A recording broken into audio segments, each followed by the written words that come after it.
тмд елдерінде тұңғыш рет ағылшынның Гэмпшир және Суффолк қойлары Алматы облысына жерсіне бастады. Бұл жетісулық малшылардың 7 жылдағы еселі еңбегінің нәтижесі. Мал шаруашылығындағы инновацияны Сарқан ауданында орналасқан Көктем шаруа қожалығы қолға алды. Ғалымдармен тығыз қарым-қатынас орнатқанның арқасында өнімділігі жоғары, төзімділігі мықты, уақ мал бүгінде қыстан қысылмай шығатын түлікке айналды. Былтыр асыл тұқымды қожашылық деген статусымызды алдық әйтеуір.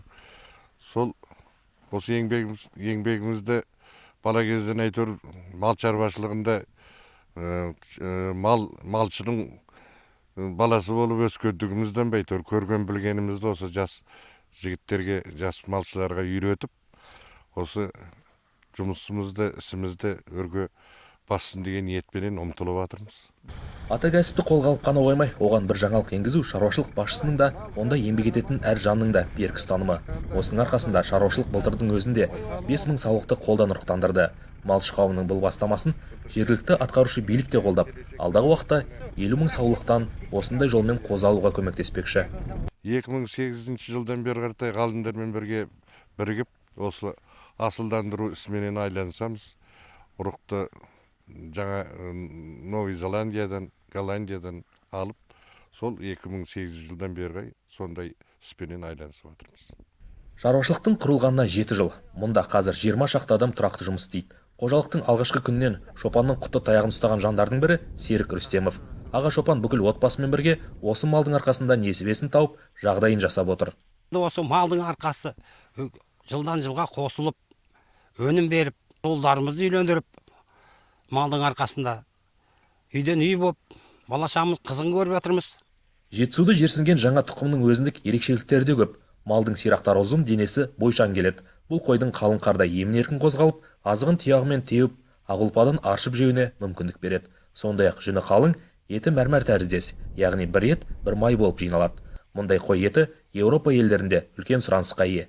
Осы жағы жұмысты ары қарай дамытып, оның түпкі нәтижесі біз сол алған қозыларымызды, бұл тұқымның ерекшелігі сол, бұл ерте жетілетін қозылар. Орта салмағы 4 айлығында анасынан бөлгенде 17-18 килограмм ет береді.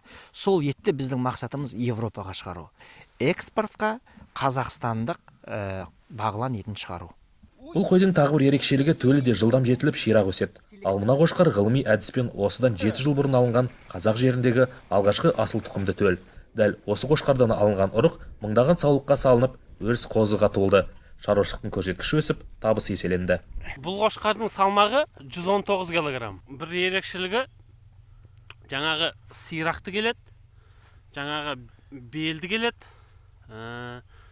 жаңағы салмақты келеді өзі. Сонан кейін жаңағы ары бері көшіп, жаңағы жайылымға өте жайлы. Көктемде қозысы жаңағы қара болып туады бұлардың.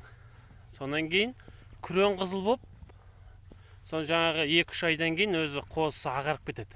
Елбасы ет экспортының әлеуетін арттыру межесін бекіткелі, әр сала бойынша мемлекеттік бағдарламалар жасалып, шаруашылықтар нақты қолдауларға ие болуда. Сиырда сыбаға, жылқыда құлан, қойда алтын асық бағдарламалары малшы қауымның білек сыбана іске кірісуге мүмкіндік берді. Жан-жақты жағдай туғызды.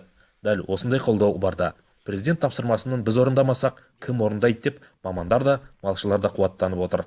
Атам қазақ о заманнан осы малдың арқасында осындай жерге ие болған, осындай байлыққа ие болған.